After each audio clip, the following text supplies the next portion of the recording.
அனைவருக்கும் வணக்கம். ஆதி பகவன் முதலே உலகு எழுத்துக்களுக்கெல்லாம் முதலாகிய ஆதியாகிய தாயும் பகவானாகிய தந்தையும் இந்த உலகின் முதன்மையானவர்கள். அவர்களை வணங்கி இங்கே வருகை புரிந்திருக்கும் அனைத்து சான்றோர்களையும் என்னை போன்றவர்களையும் வணங்கி என் மாலை வணக்கத்தை தெரிவித்துக் கொள்கிறேன். இன்றைய காலகட்டத்தில் ஆசிரியர்கள் மாணவர்களிடம் கனிவாக இருப்பதா கண்டிப்பா இருப்பதா என்று தெரியாமல் அனைவரும் குழம்பிக் கொண்டிருக்கிறார்கள்.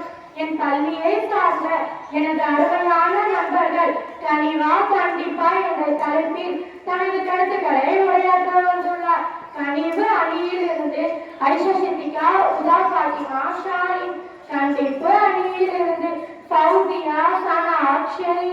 முதலாவதாக ஒரு மாணவி கனிவுதான் என்ற தலைப்பில் தனது கருத்துக்களை உரையாற்ற வந்துள்ளார். 9ஆம் வகுப்பு ஐஷா சித்திகா, வாங்கம்மா. அனைவருக்கும் என் பணிவான முதற்கண் வணக்கத்தை தெரிவித்துக் கொள்கிறேன். இன்றைய காலகட்டத்தில் மாணவர்களை நான் வழிபடுத்த மிகவும் துணை புரிவது கனிவுதான் என்ற தலைப்பில் பேச வந்துள்ளேன்.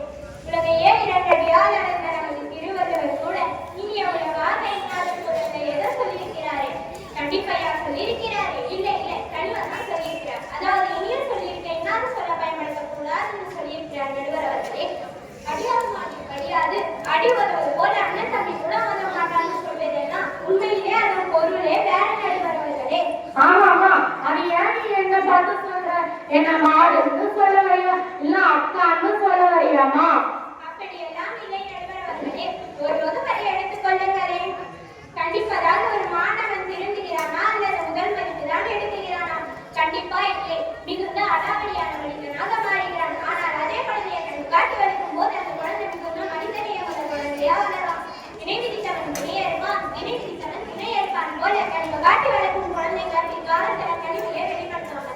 ஆனால் கண்டிப்பு காட்டி வளர்க்கும் குழந்தைகள் இக்காலத்துல எதை வெளிப்படுத்துவாங்கன்னு நான் சொல்லி தெரிய தேவையில்லை நடுவர் அவர்களே. அது உங்களுக்கு தெரியும். அதாவது இந்த காலத்துல சமூக விரோதிகளாகவும் திருநங்களாக கூட மாறுகிறார் நடுவர் அவர்களே. ஆமாமா ஆமா, நான் திருடிதான். ஆனா எனக்கு பொருள் எல்லாம் தொட தெரியாது. எல்லாரோட அன்பதான் எனக்கு தொட தெரியும். வள்ளலாரும் நேருவும் மகாத்மா காந்தியும் அப்துல் கலாம் ஐயா கூட குழந்தைகளிடம் கனிவுதானே காட்டினாங்க. எனவே கனிவுதான் மாணவர்களை நல்வழிப்படுத்தும் நன்மையை தரும் என்று கூறி வாய்ப்பளித்தமைக்கு நன்றி கூறி விடைபெறுகிறேன். நன்றி, வணக்கம். முதலாவதாக இப்பட்டிமன்றத்தில் பிள்ளையாசுவி போட்டு தனது கட்டுக்களை முத்தாக பதிவித்த அன்பு மொழி ஐஷா சித்திகாக்கு வாழ்த்துக்கள். அடுத்ததாக கண்டிப்பு அணியிலிருந்து கனிவு அணிக்கு எதிராக பேச உள்ளார் சௌதியா, வாங்கம்மா. அனைவருக்கும் எண்ணிய வணக்கத்தை தெரிவித்துக் கொள்கிறேன். நடுவர் அவர்களே, கனிவுதான் சிறந்தது, கனிவுதான் சிறந்தது என்று எதிர் அணி நண்பர்கள் கூறுகிறார்களே, அவங்கள் தான் ஒன்று கேட்கட்டுமா? கனிவு சொன்னா யாரையும் ஏற்றுக்கிறாங்க, கண்டிப்பு தான் சொன்னா எல்லோரும் ஏற்றுக்கிறாங்க. இதுக்கு உதாரணமாக நம்ம அரசாங்கத்தையே எடுத்துக்கொள்ளுங்க. இருசக்கர வாகனத்துல போறவங்க எல்லாம் ஹெல்மெட் போடலன்னா கவர்மெண்ட் ஒரு கனிவா சட்டம் போட்டது. ஆனா அதே பின்பற்றாங்க. அதே கவர்மெண்ட் தலையில் ஹெல்மெட் போடலன்னா 500 ரூபாய் ஃபைன் கண்டிப்பா சொல்றதுனாலதான் அது வாங்குறதுக்கே கடைக்கு போறாங்க. பெரியவர்களே இப்படின்னா மாணவர்கள் கனிவை காட்டி மாணவர்களை ஊதாரியாகாமல் கண்டிப்பை காட்டி உயர் மனிதனாக ஆக்குவதற்கு சொல்றேன். நம் எல்லோருக்கிட்டையும் கனிவா இருந்தா அவங்க யாரையுமே மதிக்க மாட்டாங்க. நடுவர் அவர்களே, ஒரு வகுப்பறையில் ஒரு மாணவனை கண்டே மணிய நாளுக்கு டெஸ்ட்டுக்கு படிச்சுட்டு வாப்பா அப்படின்னு சொன்னா படிச்சுட்டு வர மாட்டான். ஆனா ஏய் நீ மட்டும் நாளைக்கு டெஸ்ட்டுக்கு படிக்காம வா, உன தொடர்ச்சி எடுத்துறேன் கண்டிப்பா சொன்னா நாளைக்கு படிச்சுட்டு வந்துடுவான். மயிலே மயிலே இரவு போடுனா போடாது, நமக்கு தேவைன்னா நம்ம போய் எடுத்துக்கணும். ஆடுக மாட்ட ஆடிலா கரைக்கணும், பாடுக மாட்ட பாடுதா கரைக்கணும் அப்படின்னு நம்ம முன்னோர்கள் எப்பயோ சொல்லிட்டு வச்சுட்டு போயிட்டாங்க. கண்டிப்புக்கு தான் தீர்ப்பு தரேன்னு கண்டிப்பா சொல்றேன். நடுவர் அவர்களே, வாய்ப்பளித்ததற்கு நன்றி கூறி விடைகிறேன். நன்றி, வணக்கம். கனிவா என்ற ஒரு மாணவன் ஊதாரியா மாறிடுவா என்று சொல்லி கண்டிப்புதான் ஒரு மாணவனை நல்வழிப்படுத்தும் என்று கூறி சொன்ன சௌதியாக்கு வாழ்த்துக்கள். அடுத்ததாக கனிவு அணியிலிருந்து கண்டிப்பு அணிக்கு எதிராக பேச வந்துள்ளார் உதா பாத்திமா, வாங்கம்மா. அனைவருக்கும் வணக்கம். நான் இங்கு கனிவு பற்றி பேச வந்துள்ளேன். மாணவர்களாகிய எங்களுக்கு தன்னம்பிக்கை ஊடும் என் பள்ளி தலைமை ஆசிரியர் அவர்களுக்கும் இருபால் ஆசிரியர் அவர்களுக்கும் மாணவர்களாகிய எங்களை வளர்க்க பெரும் பாடுபடும் பெற்றோருக்கும் மாணவர்களின் முன்னேற்றத்தையே பெரும் பணியாக கொண்டு பெருவாகான்களுக்கும் மற்றும் எதிரணியிருக்கும் இந்த நிகழ்வை காண வந்திருக்கும் சபையோருக்கும் எனது கனிவான மாலை வணக்கங்கள். ஒரு மாணவனை நல்வழிப்படுத்த பெரிதும் உதவுவது கனிவுதான் நடுவர் அவர்களே. கண்டிப்பான ஆசிரியரிடமும் பெற்றோரிடமும் தன்னுடைய சந்தேகத்தை தீர்த்து கொள்ள 5000 முறை யோசிப்பாங்க. இதுவே கனிவான ஆசிரியரிடமும் பெற்றோரிடமும் தன்னுடைய சந்தேகத்தை தீர்த்து கொள்ள 5 முறை கூட யோசிக்க மாட்டாங்க. கனிவான ஆசிரியர் மற்றும் பெற்றோர் சொல்லும் அனைத்து லாங் டெக்ஸ்ட் மெமரி ஆகிவிடும். நடுவர் அவர்களே, உங்களுக்கு ஏதாவது லாங் டெக்ஸ்ட் மெமரி ஆயிடுச்சுங்களா? நல்லா லாங் டெக்ஸ்ட் மெமரி ஆகுதுமா. இதற்கு உதாரணம் என் பள்ளியின் தாளாளரும் அவரோட முன்னோர்களும் அவர் ஆசிரியர்கள் கொண்ட கழிவு பெற்றோர்கள் கொண்ட அன்புதான். பள்ளி துவங்கி 90 வருடங்கள் ஆகிவிட்டன. இன்னும் 10 வருடத்தில் என் பள்ளி 100 தொட போகிறது. இதற்கு அவரோட வளர்ச்சி தான் காரணமே. அவரது கற்பனை காட்டிய கழிவுதான் நடுவர்களே. ஒரு ஆசிரியர் நல்லியல்புகளை கட்டியதும் நம் பள்ளியில சொல்லும்போது நன்னூல் அதில் என்ன சொன்னாங்க? கண்டிப்பாக சொன்னாங்க. நிச்சயம் இல்லை, கண்டிப்போடு நடந்து கொண்டு வேற அச்சம் சொல்ல செய்யும் பயத்தை, அதாவது நம்ம மத்தவங்க கிட்ட கண்டிப்போடு நடந்து கொண்டு அவங்களுக்கு ஏற்பட பயத்தை தவிர்த்துதான் நடுவர் அவர்கள் சொன்னாங்க. அன்பே சிவந்தாயார் சொன்னாங்க. எனவே மாணவர்களிடம் ஆசிரியர்களும் பெற்றோர்களும் கனிவா நடந்து கொள்ள வேண்டும் அல்லவா? எனவே கனிவே சிறந்தது. கனிவுக்கே தீர்ப்பு அளிக்கும்படி மிகவும் பணியுடன் கேட்டுக்கொள்கிறேன். வாய்ப்பளித்தமைக்கு நன்றி. மெமரி ஆகுதுன்னு சொன்னாங்க. என்னை கேட்டா லாங் ஸ்டோரி மெமரி ஆயிடுச்சு போல. அடுத்ததாக கண்டிப்பா அணியிலிருந்து கனிவு அணிக்கு எதிராக பேச வந்துள்ளார். ஆனா வாங்கம்மா. நீங்க எல்லாரும் கணிச்சிக்கலாயா? அந்த பொண்ணு வணக்கத்தை கூட கண்டிப்பா யாரையா சொன்னாங்க. நடுவர்களே, நம் பள்ளியில் கனிவுக்கு உதாரணமாக எடுத்துக்கொண்டாலும் மாணவர்கள் எதிர்பார்ப்பது என்னவோ கண்டிப்பாக இருக்கக்கூடிய நம் பள்ளி ஆசிரியர்கள் அவர்கள்தான். ஆசிரியர்கள் கனிவாக சொல்லும் ஒரு செயலை மாணவர்கள் பொறுமையாக செய்யலாம் என்று இருப்பார்கள். அதுவே நம் பள்ளி ஆசிரியர்களை பார்த்த உடனே செய்வாங்க அந்த வேலையை சும்மா சுனாமி வேகத்தில் இருக்கும். அந்த வேகத்தாலதான் அவன் வாழ்க்கையிலே முன்னேற கத்துக்கிறான். எப்பவோ செய்ய அந்த வேலையை இப்பவே செஞ்சு முடிக்கிறான். இந்த வேகம் எதால வந்துச்சு? கண்டிப்பாக தானே வந்துச்சு. நம்ம முன்னோர்கள் என்ன சொல்றாங்க? நன்றே செய் நன்றும் இன்றே செய்தும் முன்னே செய்யதானே சொல்றாங்க. அதாவது நமக்கு இப்ப பசிச்சா நம்ம இப்பதான் சாப்பிடுவோம், நாளைக்கா சாப்பிட முடியும். கண்டிப்பா என்பது இந்த மாதிரிதான். கனிவு என்பது பொறுமையா தான் நடக்கும். கண்டிப்பு என்பது அப்பவே நடக்கும். அதுக்குதான் நடுவர்களை சொல்றேன். மாணவர்களாகிய எங்களை வருங்கால இந்திய உருவாக்கம் எங்களை கண்டிப்பா சொன்னா அடுத்த வருஷமே இந்தியா வளர்ச்சாகும். கனிவா சொன்னா அடுத்த யுகத்துலதான் இந்தியா வளர்ச்சாகும். நான் சொல்லி புரிய வைக்க வேண்டாம்னு நினைக்கிறேன். நீங்க தான் சினிமாவை நல்லா பார்ப்பீங்க. சினிமாவை எடுத்துக்கோங்க. பாஷா படத்துல ரஜினி ஒரு பாட்டு பாடி இருப்பாரு. ரா ரா ரா ராமையா, எட்டுக்குள்ள உலகம் இருக்கு ராமையா.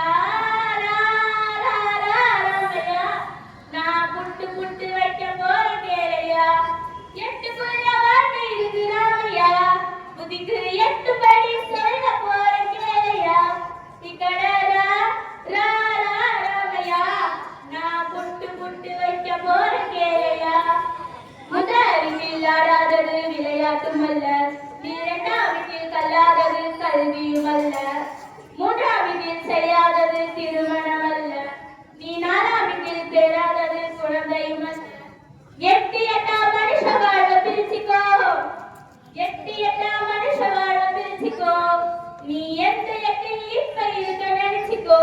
நீ கடலா ரா ரா ராமையா, 8க்குள்ள உலகம் இருக்கு ராமையா. ரா ரா ரா ராமையா, நான் புட்டு புட்டு வைக்க போறேன் கேளையா. நடுவர்களே, மனுஷன் வாழக்கூடிய வாழ்க்கைய கூட கண்டிப்போட 8 பகுதியா தான் பிரிச்சிருக்காங்க. வாழக்கூடிய வாழ்க்கைய கூட அந்தந்த 8ல வரணும்னா சொல்லியிருக்காங்க. உளி தாங்கும் கல் தான் மண்மேல் சிலையாகும். கண்டிப்போடு வளர்க்கப்பட்ட குழந்தைகள் தான் வாழ்வார்கள் என்பது என் வாதம். No pain no gain. வாழ்க்கைன்னு ஒண்ணு இருந்தா கஷ்டம் இல்லாம இஷ்டம் இல்லைங்க. கஷ்டத்தை இஷ்டப்பட்டு எடுத்துக்கிட்டா உங்க வாழ்க்கையே வசனம்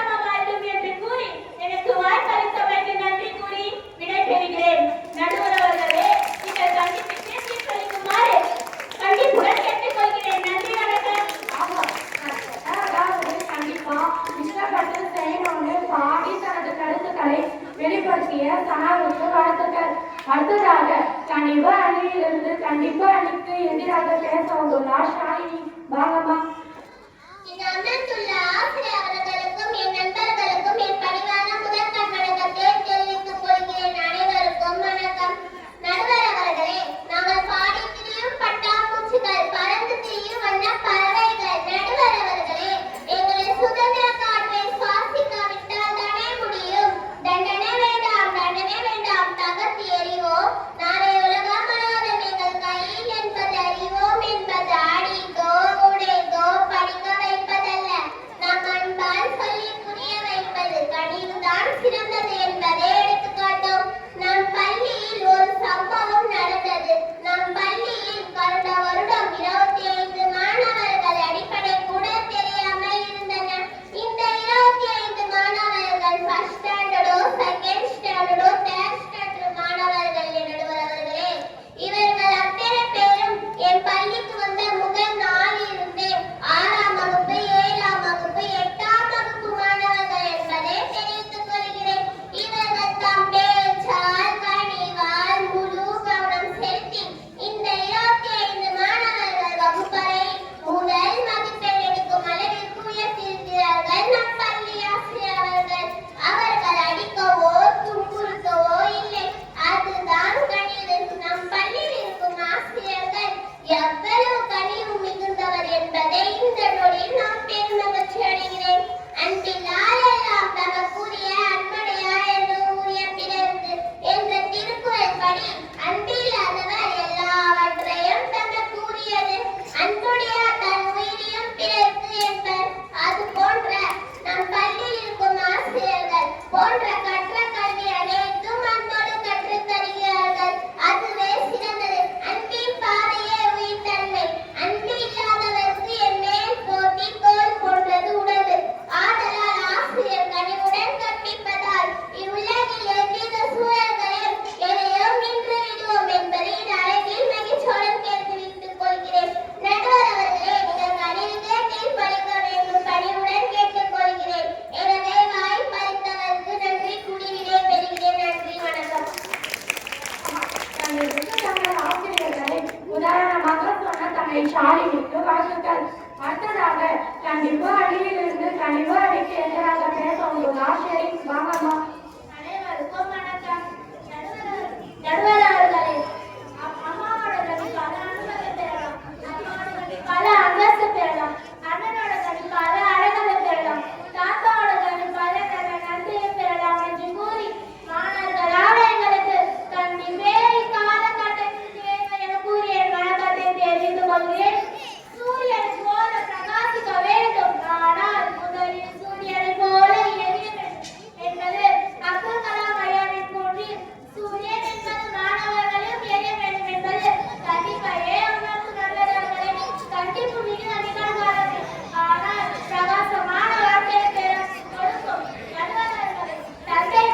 அடி உதைக்கு உத கலைக்கு கதை. சும்மா வேற லெவல்ல சொன்ன நம்ம ஷெரீனுக்கு வாழ்த்துக்கள். தீர்ப்பு இந்த இரு அணியில் கனிவாணியாகட்டும் கண்டிப்பாணியாகட்டும் தனது கருத்துக்களை எல்லோருக்கும் புரிந்து கொள்ளும்படி அவர்கள் கூறி தனது கருத்துக்களை கேட்ட பின் எனக்கு அதற்கு தீர்ப்பளிப்பதை என்று ஐயன் உள்ளது. இப்போது எனக்கு ஒன்று தெளிவாகி உள்ளது. என்னவென்றால் கனிவ அணியிலிருந்து சிறந்த உதாரணங்களுக்கும் கண்டிப்பா அணியிலிருந்து சிறந்த உதாரணங்களுக்கும் சரிசமமாக இருந்தது. நல்ல மதிப்பெண் மற்றும் ஒரு மாணவனை உயர்த்திட முடியாது. வெறும் மாணவன் உயர பேச்சாற்றல் தேவை. பேச தெரிந்த பிள்ளை தான் வாழ்க்கையில் பிழைக்க தெரிந்த பிள்ளை. பேச தெரிந்த பிள்ளை தான் வாழ்க்கையில் ஜெயிக்க தெரிந்த பிள்ளை. எறும்பு தோலை முறித்து பார்த்த யானை வந்ததா? இதயத்தோலை முறித்து பார்த்த நியாயம் வந்ததா? வாழ்க்கையிலேயே வாழ்வென்றும் தாழ்வென்றும் பலமென்றும் சரிவென்றும் சக்கரம் சுற்றுதே. அதுல தாயா அவன் சரித்திரம் நடக்குது. பணிவா சொன்னா யாரையா கேட்கறாங்க. கண்டிப்பு தாயா ஒரு மாணவனை நல்வழிப்படுத்தும். அதுக்குன்னு ஒரு நாள் உண்டு. வாழ்க்கையிலேயே ஒரு மாணவன் உயர கனிவும் கண்டிப்பும் இரு கண்களை கொண்டது. இரவும் பகலும் கொண்டது. ஒரு நாணயத்தின் இரு பக்கங்கள் எப்படி பிரிக்க முடியாதோ அப்போதுதான் வாழ்க்கை இனிக்கும். கனிவும் கண்டிப்பும் இரு கண்களை கொண்டது. கண்ணின் மணி போல மணியின் நிழல் போல கலந்து பிறந்தவங்களா இந்த மண்ணும் கடல்வானும் மறைந்து முடித்தாலும் மறக்க முடியாது. உறவை பிரிக்க முடியாதடா. கண்ணதாசனின் வயத வரிகள் ரத்தத்தோடு கலந்த உறவை எப்படி பிரிக்க முடியாதோ அதுபோலதான் கனிவும் கண்டிப்பும் பிரிக்க முடியாது. எனவே இரு கண்களை கொண்டது. அப்போதுதான் வாழ்க்கை இனிக்கும். பட்டிமன்றத்தில் என்னை நடுவராக அமர்த்தி தீர்ப்பு சொல்ல வாய்ப்பு தந்த எனது எம்ஏ காதல் நினைவு உயர்நிலை பள்ளிக்கும் எனது முதல்வர் அவர்களுக்கும் திரு எஸ் அவர்களுக்கும்